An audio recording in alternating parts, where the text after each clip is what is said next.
Сознание ставит цели, а наше мудрое бессознательное – это исполнительная часть нашей психики.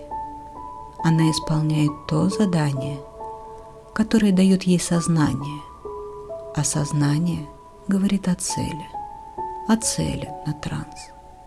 Поэтому поставьте цель, а ваше мудрое бессознательное будет организовывать ваши действия так, чтобы вы двигались к цели наиболее бережными, комфортными и безопасными для вас путями.